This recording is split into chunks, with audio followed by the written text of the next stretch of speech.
Okay, this is going to be a very fun video to make here. I can't wait to hear your opinion down there in the comment section. I'm going to update my top 24 Dynasty rookie Superflex rankings. Now, I'm going to tier these out as well. If you have any disagreements within the tiers themselves, if you want to sit here and go, Mason, you're a clown, you need to switch Chris Olave, Drake London, I don't need to hear that, okay? If they're in the same tier, we all have a general idea. It's going to be personal preference. But if you think, oh, Mason, how dare you have Garrett Wilson an entire tier ahead of George Pickens, that's where I need to hear your opinion. That's where I need you to try to change my mind down there in the comment section. But before we get into it, go down there, drop a like on this video, subscribe to the channel if you play Dynasty Fantasy Football. And also, if you want to check out any of these cool player props, if you want to get in a draft with me this offseason, make sure you go sign up for Underdog Fantasy. When you sign up for Underdog Fantasy, make sure you use promo code FLOCK. They'll match your first deposit dollar for dollar up to 100. So it's essentially free to check out. You can find the link in the comment section, find it in the description of this video. But that should be it. Let's dive into this and let's go. Tier 1, I mean, we had Breece Hall coming into the season by himself. Still going to be a running back, but it's just going to be a different one.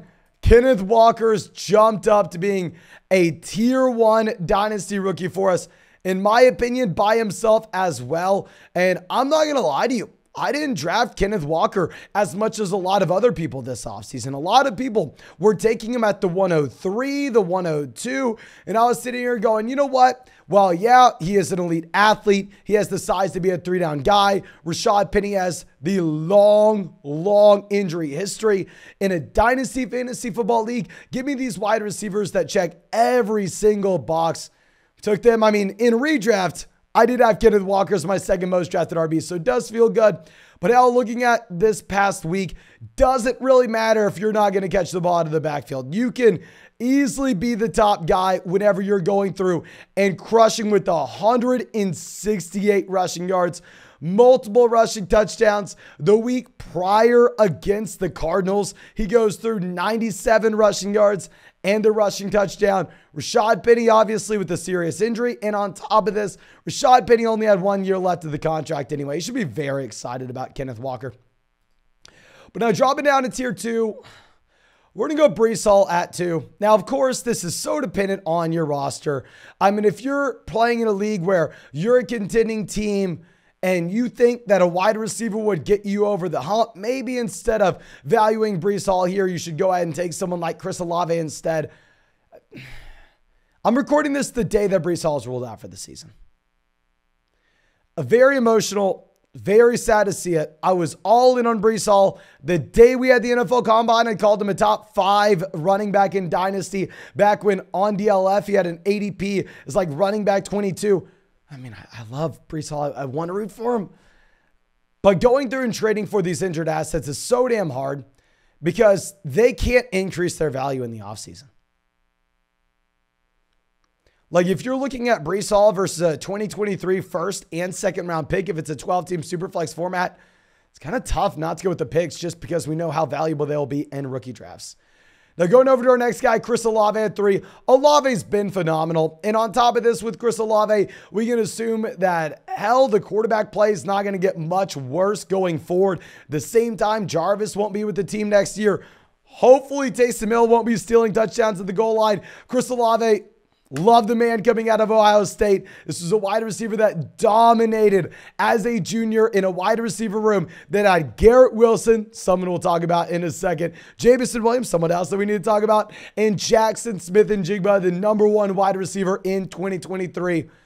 Loved Olave as a prospect. Love what he's done his rookie season. And looking forward, Thomas should be locked and loaded with this team for 2023, but Jarvis definitely is not. Now, our next guy, Drake London at 4. London was actually my 102 coming into this season, and I do like what we've seen from London. He's definitely flashed. If you go back and look at week 2 against the Los Angeles Rams, Drake London was phenomenal, but the issue is there's no passing volume here. Mariota's capping this entire offense. I mean, Mariota has fewer games with 20 or more completions than games with less than 10.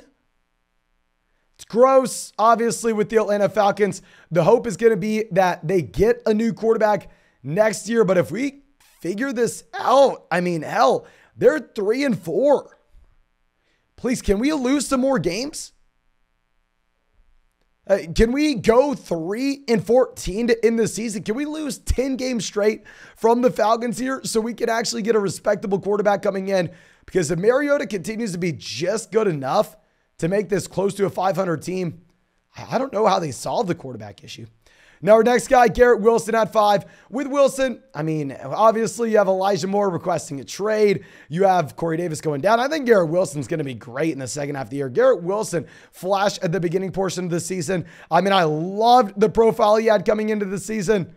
I really like Wilson. I could make the argument to have Garrett Wilson up as high as 2. And that's why this is going to be that tier list, as we've already discussed. But now, dropping down to our next tier, we're not Dameon Pierce at 6. With Dameon Pierce, he has been great. Like, trust me, I wish I had more Dameon Pierce in Dynasty. I wish I drafted Dameon Pierce in every single league, and I want to give massive props to every single person that in their redraft league, they went through and they took Dameon Pierce in the 5th, 6th round. In their Dynasty format, they took Dameon Pierce at the end of the 2nd round of their rookie draft. Massive, massive props. You've crushed it. You made the best pick in rookie drafts this year. But to be fair, projecting forward, we've said it once, I will say it again. Day 3 running backs / undrafted RBs, running backs that don't have a lot invested into them, their NFL teams are very, very quick to move on from them. They are very, very quick to say, oh, Elijah Mitchell, 100 total yards a game, that's cute. Let's trade for Christian McCaffrey. They're very cute to go, oh, Philip Lindsay, you were amazing. One of the best undrafted free agents in the league. Yeah, we'll phase you out over the coming years. Oh, James Robinson. I mean, oh my gosh, top 5 running back in fantasy rookie season. That's great. Hey, next year, we're going to draft Travis Etienne in the 1st round. It sucks that this is the way the NFL's played, but just because Dameon Pierce crushes as a rookie, when he is that day 3 draft pick, historically speaking, we've seen teams still feel the need to go out there and invest in the running back position. And Houston, knowing that they have a bounty of 1st round picks over the next few classes, does make me a little bit worried. But now our next guy, Treylon Burks at 7. With Burks, I like the profile coming in, and we actually had Treylon Burks, I believe, ranked as the 104 coming into this season. Obviously, we had to drop him down a bit with the reports that he was struggling in training camp / preseason, and with the injury. I'm not all out on Treylon Burks, though. I mean, obviously, can't fault the man for having an injury his rookie season. Now our next guy, Jameson Williams at 8. Haven't moved Jameson Williams at all. I mean, you didn't expect him to play really much at all his rookie season. That's why we were flexing on everyone saying, hell, you can't draft Jameson Williams, go get Chris Olave instead. But still, there's nothing that we can say about Jameson that we didn't say in the offseason. Have him at the 108, just like we did. 109, we will have George Pickens, the man out there making highlight grabs, the man out there showing the true ceiling he does have. What I'm a little bit worried about is Claypool is drafted in 2020, still on his rookie deal. Also worried that Deontay Johnson signed his extension, and maybe this is going to be a capped offense. So if you have target competition in a capped offense, I don't love this situation, even if Pickens looks like a phenomenal guy. And then our last player this tier is going to be Kenny Pickett. Kenny Pickett, I haven't liked what we saw so far his rookie season, especially knowing that he stepped into a fantastic situation with a great coaching staff historically. I mean, with Pickett, I still want to have hope that he continues to get better. Obviously, you don't expect a rookie quarterback to come in and dominate right away, but it's hard to get that excited about what you've seen with Kenny Pickett so far.